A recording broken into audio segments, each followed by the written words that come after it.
Hello people, welcome to we have vlogs. Last షాట్లో చెప్పా కదా అరేబియన్ డెజర్ట్ రెసిపీ చెప్తాను అని. బ్రెడ్ స్లైసెస్ ని ఇలా కట్ చేసుకోవాలి. పాన్ లో కొంచెం గీ అండ్ ఆయిల్ వేసుకుని బ్రెడ్ బ్రౌనిష్ అయ్యే వరకు ఫ్రై చేసుకోవాలి.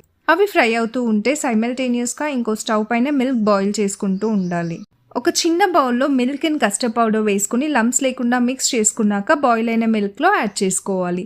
మన టేస్ట్కి తగ్గట్టు కొంచెం షుగర్ యాడ్ చేసుకోవాలి. తర్వాత కంటిన్యూస్గా కలుపుతూనే ఉండాలి, లేదంటే ఇలా లంప్స్ ఫామ్ అవుతాయి. అండ్ సెమీ లిక్విడ్ ఫామ్ అవ్వగానే స్టవ్ ఆఫ్ చేసుకోవాలి. నెక్స్ట్ ఒక బాక్స్లో ఫస్ట్ కొన్ని బ్రెడ్ స్లైసెస్ వేసుకొని కొంచెం కస్టర్డ్ మిల్క్ వేసుకోవాలి. నెక్స్ట్ ఇంకో లేయర్ బ్రెడ్ వేసుకొని రిమైనింగ్ కస్టర్డ్ అంతా వేసుకోవాలి. బ్రెడ్ పీసెస్ పైన కొంచెం డిప్ అయ్యే లెవెల్ వరకు కస్టర్డ్ యాడ్ చేసుకొని గీలో ఫ్రై అయిన డ్రై ఫ్రూట్స్తో గార్నిష్ చేసుకోవాలి. క్యాప్ క్లోజ్ చేసి 2 hours ఫ్రిడ్జ్లో పెట్టేయాలి. ఇంకా నెక్స్ట్ తీసేసి తినేయడమే. నిజంగా టేస్ట్ అయితే చాలా బాగుంది. అండ్ ఈ సమ్మర్లో ఎప్పుడు ఐస్ క్రీమ్ కాకుండా ఇలా ట్రై చేసి చూడండి. Thanks for watching.